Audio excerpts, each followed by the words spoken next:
जामल पियाज तगिए से बुढ़ावा के बिगड़ल मिजाज बोल हई रे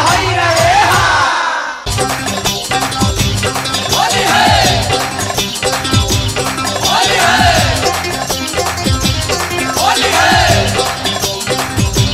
होली है।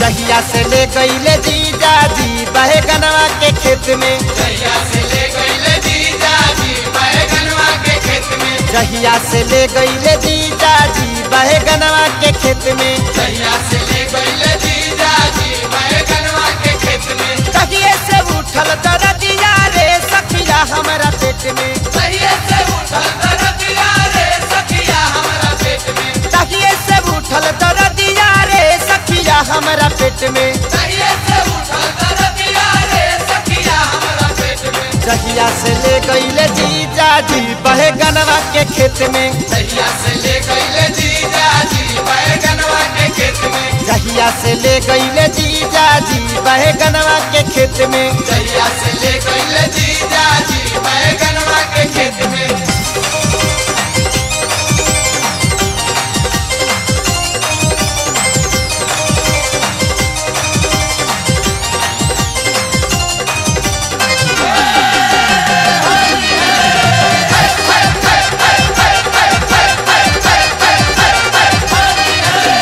हमके धारा दिहले बैगन के डाली हमके धारा दिहले बैगन के डाली कैले मजा के हमसे बरियारी पहले मजाक हमसे बरियारी मोटी मोटी बैगन पकावले रे मोरा चूल्हा सकेत में मोटे मोटे बैगन पकावले रे मोरा चूल्हा सकेत में मोटी मोटी बैगन पकावले रे मोरा चूल्हा सकेत में मोटे मोटे बैगन पकावले रे मोरा चूल्हा सकेत में कहिए से उठल दरदिया रे सखिया हमारा पेट में जहिया से ले गईले जीजा जी बैगनवा के खेत में कहिए से उठल दरदिया रे सखिया हमारा पेट में जहिया से ले गईले जीजा जी बैगनवा के खेत में।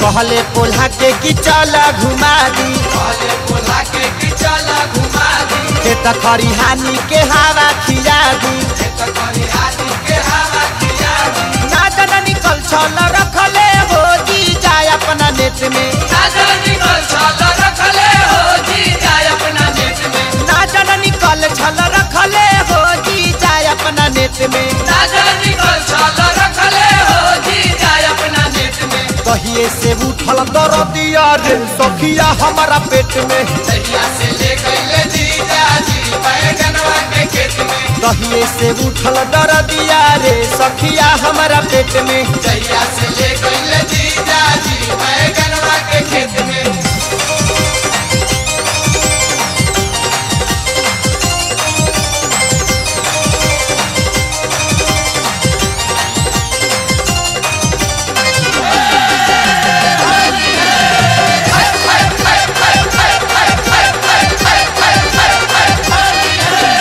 कृष्णा बेदरदी मोर न सब बैठावले कृष्णा बेदर्दी मुन्ना सब बैठावले सखी रे संग ही खेसारी सतावले सखी रे संग ही खेसारी सतावले हमके उठा के पटकले रे सखी बालू के रेत में हमके उठा के पटकले रे सखी बालू के रेत में हमके उठा के पटकले रे सखी बालू के रेत में हमके उठा के पटकले रे सखी बालू के रेत में कहिए से उठल दरदिया रे सखिया हमारा पेट में कहिए से उठल दरदिया रे सखिया हमरा पेट में कहिए से उठल दरदिया रे सखिया हमारा पेट में कहिए से उठल दरदिया रे